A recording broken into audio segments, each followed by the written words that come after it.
Morning, guys. I wanted to talk with you this morning about some of my devotion time. Today, we're talking about desire, which often has a negative connotation in the Christian circle. But I want to say John Eldredge is one of my favorite authors, and he is pointing towards The Awakened Heart, written by Gerald May. And Gerald May writes, "There is a desire within each of us, in the deep center of ourselves that we call our heart. We were born with it, it is never completely satisfied, and it never dies. We are often unaware of it, but it is always awake. Our true identity, our reason for being, is to be found in this desire." I think we long for Eden. I think there are times in our lives that we wish would never cease. I think there are times where we feel this is what it truly means to live, to be in this world, to live passionately and vibrantly. As Thoreau says, to suck the marrow out of life. And there are also times, as I was sharing with a young lady in Danville, Virginia, there are times when loved ones leave us, perhaps naturally, perhaps not naturally. There are times when relationships end, and there are times when it feels this surely is not what we were meant for, this is not what we were made for. That's because we weren't. You and I were made for Eden. We were made for glory, we were made for adventure, and we were made for long-lasting, eternal relationships. Alas, we botched it. But Eden still calls to us. I think we still hear whispers of perfection on the breath of the air. I think in times of complete bliss, whether we're enjoying the serene mountains or waterfalls of West Virginia, listening to a wonderful symphony by Beethoven that just moves you and gives you goosebumps, or even this morning, my host family was sharing an opera singer. She's 10, she's on some show, America's Got Talent. I'm not much of a TV watcher, so I had no idea, but opera, music, beautiful symphonies, glorious creation around us. There are times where we are still called to Eden.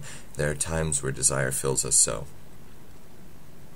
It's tempting to fall in love with creation rather than the Creator. And I think that desire can swiftly turn to lust. But look at Psalm 143:6, where it says, "I stretch out my hands to you, and my soul thirsts for you, like a parched land." Or Isaiah 26:9, "My soul yearns for you in the night, my spirit within me earnestly seeks you. For when your judgments are in the earth, the inhabitants of the world learn righteousness." Now, both of these men are crying out to God. I think God was perhaps most evident in his creation when he was instilled within it, when he walked in the gardens of Eden. And I think his creation still calls to us. But I think that longing, that thirst, we experience on a day-to-day basis. We experience that desire for perpetual bliss. And I think that perpetual bliss is, in a way, God. I think the love that we can find on this earth is but a microcosm of what can be found in him. I think the joys, the ecstasies, the just absolutely mind-blowing, amazing moments of life are just a small deli slice of what God had planned for us and what he still has planned for us. Desire, intrinsically, can lead to a tempting slide of pitfalls, can easily turn to lust, whether sexually or even emotionally, spiritually, intellectually. I was having a lovely conversation last night about the potential for something like intellectual lust. To yearn for knowledge, to yearn for facts, to yearn for some sort of brainy fulfillment, to the degree that you can abandon the pursuit of Lord.